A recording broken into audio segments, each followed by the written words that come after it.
Hey there, it's Mitzi. Welcome to my channel. Today I have a whole lot to talk to you about. I am very excited for this video. I have been thinking about this video for a couple of weeks because I wanted to share with you some favorite things that happened during the month of May. And there's been a lot of things that happened. I had my birthday in May and Mother's Day was in May, but even better things happened during the month of May, and I can't wait to talk to you about those things. So what I'm going to do in this video, I'm going to talk a little bit about the books that I just read that were finished up in May, the last week in May, and my favorite book of May. We're going to talk a little bit about that. And then I'm also at the end of the video going to share some favorite things that have happened and some exciting things happening around my house because it has been busy, y'all. It's just been so busy, but a lot of fun, exciting things. And so stick with me through this video, and if you want to just see the books and what I read, that's what I'm going to talk about at first, because this is BookTube and that's what we're here for. But I also have some other things, just some life updates that I wanted to share too for those that are interested. So I'll try to remember to put in some timestamps, so if you want to just go to those things and maybe the topic, if you want to look through and say, oh, I'm interested in that part, then you can just skip around to the part that you're interested in, because I know we all have lots of other things to do than to listen to me just yap on. So I did want to mention a few things because I am excited about these things, and I just love our community and I just always want to share. So the first thing is the books that I read over the last couple of weeks of May. The first one I want to talk about is A London Girl of the 1880s. I read the first one, which was called London Child of the 1870s. This is a trilogy and it was written by Molly Hughes, and it's about her, it's a memoir, it's describing her life in London during the Victorian period. And so of course I read it during Victober, but it's really not Victorian because she wrote it, you know, a lot later and it was published later on. But it is Victorian because it's about her life as a Victorian child, and it was wonderful. Again, that one was what's it called? A London Child of the 1870s, and I absolutely loved it. So I picked this one up. I think I picked this up in January, and I've just been reading just a few pages along here and there, just enjoying continuing her story, and this was just as good as the first one, so I can't wait to pick up the next one. This is just a continuation of her growing up in London during the 1880s. Again, this one is A London Girl of the 1880s, and so I still have the last one because I bought the whole box set of these. I don't remember where I picked it up. I've had it for a long time. But the next one is A London Home of the 1890s. And so I will go ahead and just put that on my nightstand and just read through it just like I took my time reading through this one. But if you are interested in the Victorian period and you love Victorian literature like I do, you would love this series. It is super fun, and she's just, like in this one, I mean, I have all these tabs. Like in this one, she picks up a new release, which is Wuthering Heights, and so it was just, and her reaction to reading that after reading Jane Eyre, and I don't know, it was just fun to imagine what that was like when, you know, you pick up Wuthering Heights as a new release. Can you imagine that? You know, so there's a lot of things like that in here, and things that are going on during that time that she just referenced as just part of her life that she didn't know would make history the way it has, and the impact it had on history. So I found that to be interesting. But I do recommend this trilogy, and I will be picking up the next one as soon as I can. This one, I just had a couple of little short stories left in this one. I read this book back in November, but I had somehow not read like two of the last short stories, so I finished this setup, but I did want to mention it because I did love this short story collection. This is by Lucy Maud Montgomery, and it's the second. The first one is The Chronicles of Avonlea, and this is Further Chronicles of Avonlea, and I really loved these short stories. Sometimes some of her short stories are you know, but I really enjoyed most of the stories in this one. Were really good ones, and so I do recommend Chronicles of Avonlea and Further Chronicles of Avonlea by Lucy Maud Montgomery. I do love her short stories, but they sometimes can be very similar in the plot, and it seems like sometimes she's just trying to work out some characters as she's writing these short stories, and so she's just collected all of the short stories. But I do think that this is one of the better collections of her short stories, so I do recommend this one. So the next one I picked up on a whim, that was Yours Cheerfully by A.J. Pearce. This has been on my shelf since it was published, I think a couple of years ago, and so I definitely needed to get to this. This is the sequel to Dear Mrs. Bird, and I loved Dear Mrs. Bird. I thought that was so much fun. It was funny, but it also had some serious elements too, and I even cried at parts in that one. So I was excited to pick this up. I just had not gotten around to it, like with all these other books that I have.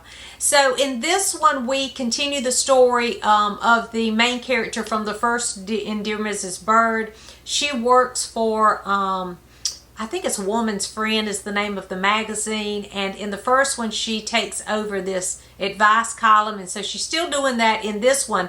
But in this one, it's a totally different, I don't know, tone to it. Because in this one, she's trying to help the war effort. They are trying to promote women serving, you know, in like the industry and factories, working in factories and all, to support the war effort, and the problems that arise because of that, because these are women who, you know, their husbands have gone off to war. Some of them are already widows and they have all these children, and it's like, how are we able to, you know, work and provide for our children, which are things that we still deal with today. So I found that to be interesting because they were promoting, you know, the women to help support in the war effort, and these women did want to work and support the war effort, but at the same time they were struggling with their duties with their children and raising their family as well. So I found that to be interesting.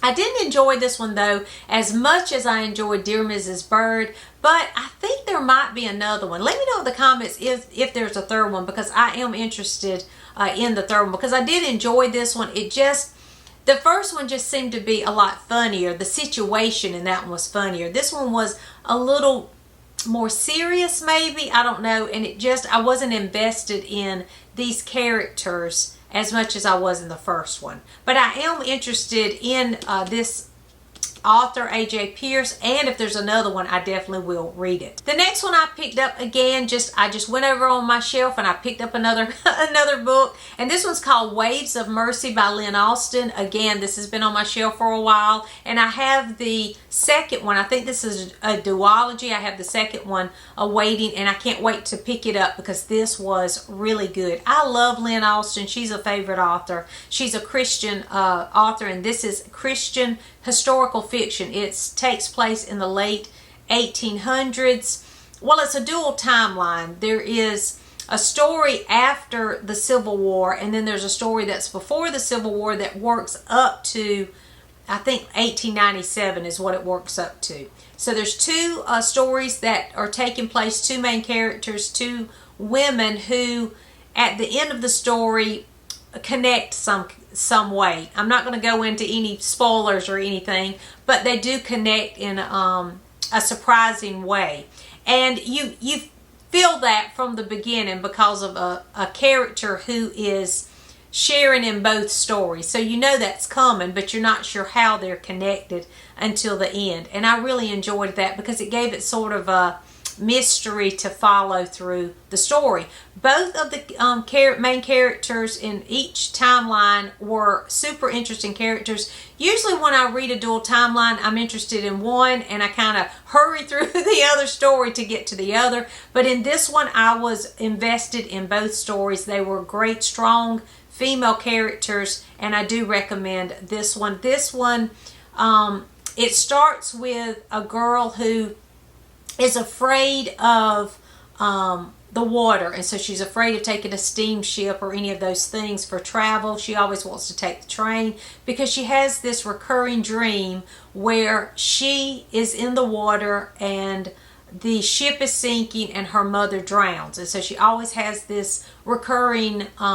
dream, this nightmare, and she's had it ever since she was a small child. So she has this fear of the ocean and riding on ships. And so that plays a big part in the story. There is a little bit of a romance in this one. In one, there is a romance that you follow, and it turns out in an interesting way. And then the other, there's a little bit of a romance, but neither one are the main focus. The main focus is the strong female characters and how they, I don't know, they just show perseverance, both of them. They just show courage and perseverance, and I just really thought that these were two great characters to follow. So I do look forward to reading the next one. There is another one, and there may be more, but I think it's a duology, so I'm glad I picked this one up. So those are the books that I read at the very end of May. And so I looked back through the books that I read during the month of May, and my favorite, I must say, I've already talked about this book, was Celia's House by D.E. Stevenson. I think I talked about it last week because I read this a couple of weeks ago. But this has to be my favorite for May for my reading. And another book, but I'm not finished with it. I'll talk about it in just a second. But this book was just, I just love D.E. Stevenson, and it's one of my favorite of D.E. Stevenson's work. So if you don't know where to start with D.E. Stevenson, you can start with Celia's House because it was a great one, and it was my favorite for the month of May. But I also wanted to mention a book that I am reading, and I've kind of hinted towards this book for a couple of weeks now, so I'm going to go ahead and tell you, even though I'm not even close to being finished with it, because I am reading this every morning on my porch while I sit by my little flower garden, and that is Onward and Upward in the Garden by Katherine S. White. Y'all, this is so good. I just love this book. I heard about it on Miranda's channel, and she always gives such great recommendations for books. She is just such a delight to watch, first of all. If you have not followed her channel, I'm going to leave a link to Miranda's channel below. Just watching her and her mother. A lot of times her mother will be on the channel with her, and they have a book club, and they discuss the books they're reading. And they are both just a delight just to watch. They are just beautiful people. But she shared this book, I think early in the spring she shared it. Maybe she was doing something about gardening. I can't remember.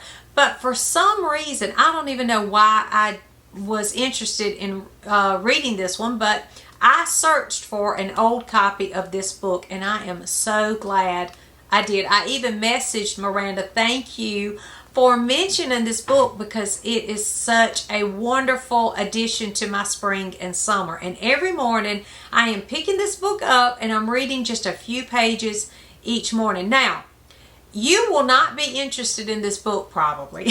I'm not saying go run pick this book up, but I did want to mention it because I am enjoying it so much. This is basically Katherine White discussing seed packets. I kid you not, that's what she is discussing. And she has these essays, and in each one, I think she started writing this, let's see, I think it was the 1950s, the late, yeah. That one is 1958, I think is when she started writing these. And they're little essays about gardening. But it's not about her working in her garden. It's about her looking at the seed catalogs and where is she going to purchase her seeds from this year. That's basically what this is. And that does not sound like it would be so fascinating, but it is. If you're a person that loves gardening, loves flowers, loves going to visit nurseries and looking at all the flowers, you may love this as much as I do, because the way that she describes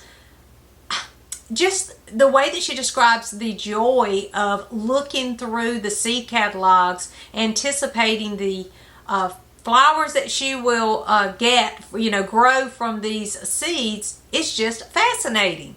And I have all these tabs in here because she's funny. The way that she describes things, she's humorous about it. I don't even know where to begin. There are so many tabs that I don't even know where to start to tell you about it. There's like one section is just on, mowing your lawn and where the lawnmower came from. And so, but the way that she describes it is so interesting. And she knows her history on gardening and flowers, and she has read so many books on those things. There is a whole reference to that at the back that I can't wait to get to. And I've just enjoyed every morning picking this book up and reading just a few pages. And so I saw Miranda mention this, and then I also saw Steve Donahue mention this. He had just put up a picture of this book on Instagram, and both of them, I made the comment, who knew that seed catalogs could be so interesting?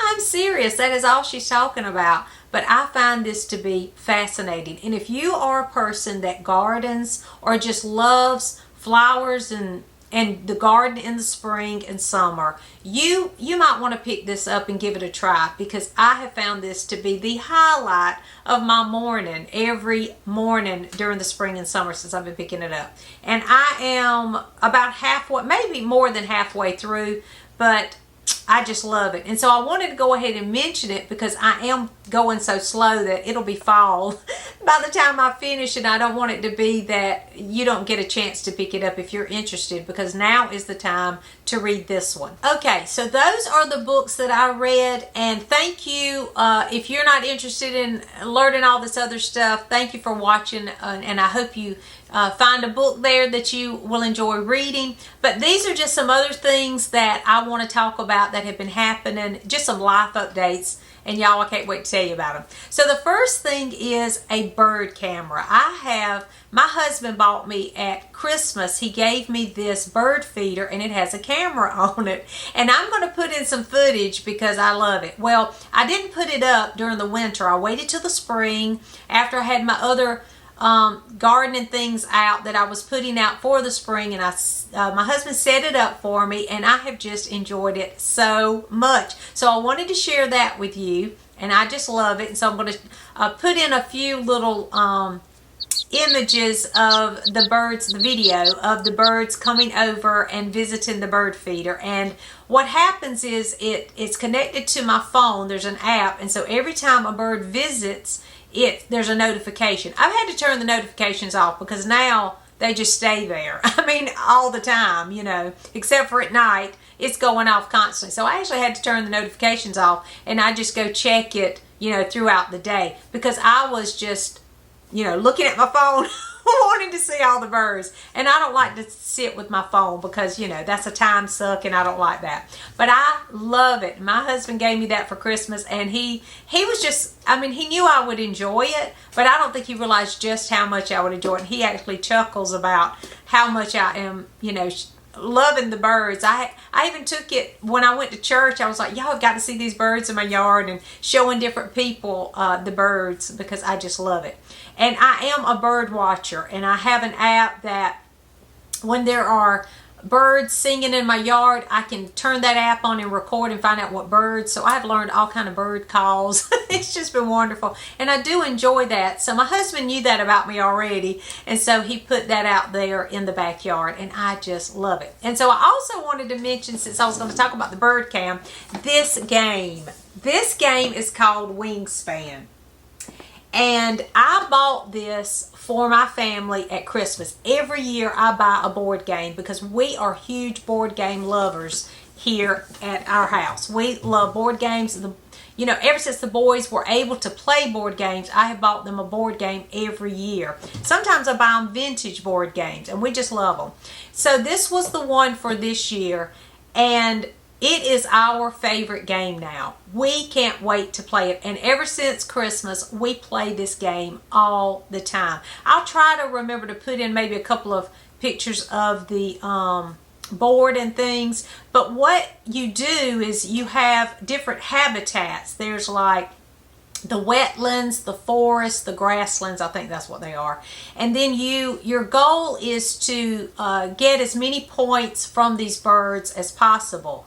You can, they have different nests, and they can have so many eggs on the nest. Different birds have different kinds. And so you can earn points by laying eggs on the nest. You earn points by the different foods that they eat. There are bonus points that you can earn, and it's all with these little bird cards. And what's so great about it, because I love birds, are it tells all kinds of information about the birds, you know, and so I just love this game. And I'm not the only one that loves it. My husband and Elijah, my youngest son, loves it too, and he's the one still at home with us. And so we play this all the time. Every chance we get, we play this game. We are addicted to it. So I thought I would mention it. If your family's board game lovers like we are, pick this one up, and especially if you like birds, because it is a bird game. But I just love it, and it's just a fun one. It's not high stakes kind of thing. You know, some of the games we get are so strategic. This one is just relaxed. We just have conversation and enjoy collecting our little eggs and insects and things as we go. And so I just wanted to mention that in case you're looking for a game. Maybe you want to get something for Christmas for your family this year, and you pick up games like I do. This is a great. Okay, so I have a clipboard here so I can look at what else I want to tell you.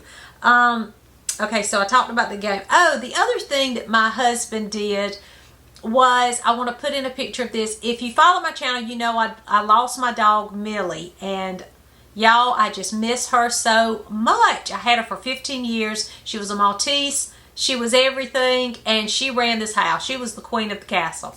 And I lost her in November, and I have really struggled. I think that's why my husband bought me the bird camera, because he knew it was going to be a struggle for me in the spring, because Millie loved being outside as much as I did. And I think that he thought, well, I'll give her some entertainment in the yard so she'll still want to go out there, because it was tough this spring, you know, going out there without her.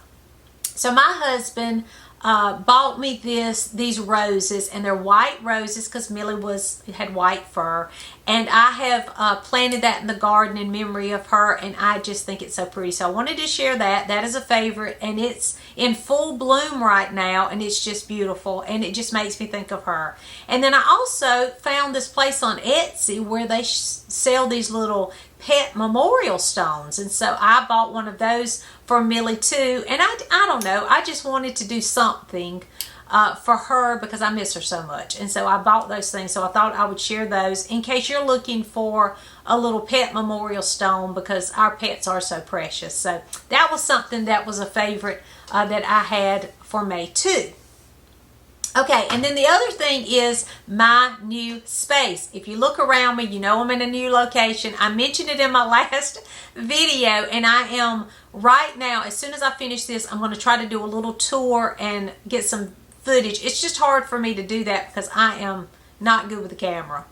So I'm going to try my best to get you some good pictures of this library. Okay, so the camera turned off, and I don't know where I was. But anyway, I'm going to just tell you the main things I wanted to tell you about. Anyway, this is the most exciting news. Okay, so the first, well, they're both about my boys. The first is about my son Elijah, my baby. He is 20, and he's a musician. And I've shared with you a little bit about Elijah, and he has been working. I mean, it's just been a God thing, because he has been surrounded by wonderful guys who love worship music too. They get together, they write music, they record the music, and it's just been a wonderful experience for Elijah, and he is just in his element for sure. So I shared with you a few months ago Elijah's video, and I can't share it anymore because I had to take it down, and I'll tell you why in just a minute. But I shared it with you a few months ago to celebrate. They were working on this album and all that, and it was supposed to come out, the full album was supposed to come out this fall. Well, y'all, a major record company has signed them. I kid you not. And so they are now signing with this major record company. I don't know what all I can tell, because I've been wanting to tell you this for a couple of months now, and I haven't been able to. So at this point, though, they have signed with this major record company that you will know if I say the name of it. And they are in the process of reworking that album. They were discovered by someone not from the YouTube video, but another way, that totally a God thing, and it revolved around a dog of all things, and so that's a long story. But anyway, immediately they were contacted, and Josh and Jacob, our youth minister and our worship pastor, they both went to Nashville and met with these guys, and so should be this fall. Everything will come out and I can share the album with you then. But I am so excited for Elijah and the band, because this is just a dream come true for him. And he's like, I'm 20 and this is happening. So he is super excited, and I'm super excited for them and what God's going to do in their lives and how they're going to just reach the world with that music. So that's one of the things. The other is Caleb, my other son. Y'all, this is the best news ever. I am a grandma. I am a grandmother. I am so happy. Y'all have no idea. I have been wanting to share this with you, but they are private. They don't like to share. They're not ones to share pictures on social media or any of that. Then I found out around Christmas time that they were going to have a baby. And so the baby was due. Not even yet. I mean, and the baby's fine, but the baby was due, I think, like mid-June. Well, the baby came early, and so it was right before my birthday, and I was just, we're over the moon. It's a little boy. He is gorgeous. He's beautiful. He is absolutely perfect. And it's so funny because, you hear people talk about becoming a grandparent and how it's so different. And I was like, okay, I'm sure I'll love, being a grandparent. And I've been excited to be a grandparent. But it was just like a dream. It's just so different. I can't even describe the feeling. I mean, I love my boys. They are everything to me. I love them so much. But that grandbaby is just like, I don't know, it's a whole new world. It's just like a whole new world has opened up to me. And my husband's the same way. As soon as the baby was born, when we were walking out of the hospital, we were like, is this a dream? Is this a dream we're living in? And so my son and my daughter-in-law for Mother's Day gave me one of those digital frames where they can send pictures and they'll just show up like a little slideshow on this frame. So now I have, it'll tell you, okay, you have new photos, tap for new photos. So I'm always waiting for that to come up so that I can see more pictures of the baby. And I'll just sit there and look and just smile at his sweet little face, and I am just in heaven. And so my husband said between the bird cam and this little frame of the baby pictures, I'm never going to get anything done. And that is the truth. Y'all, I just love it. I am just over the moon for this sweet little baby. And so he is my just heart now. He is just perfect, just absolutely perfect. And I just couldn't wait to share that with you. And so I've been wanting to, but I wanted to give them, their privacy too as well. But I just couldn't help but share, that I'm a grandma. And so he's going to call me Honeybee. And I am very excited for that. And so I'm excited, and of course my husband is excited, and Uncle Elijah, he's excited as well. And so we're just thrilled that we have this new sweet baby to love on here at our house. And so those are the things that have been happening, and that is a lot of exciting news. Have you had anything wonderful, exciting happening in your neck of the woods? Let me know in the comments. Thanks for watching, and I'll see you soon.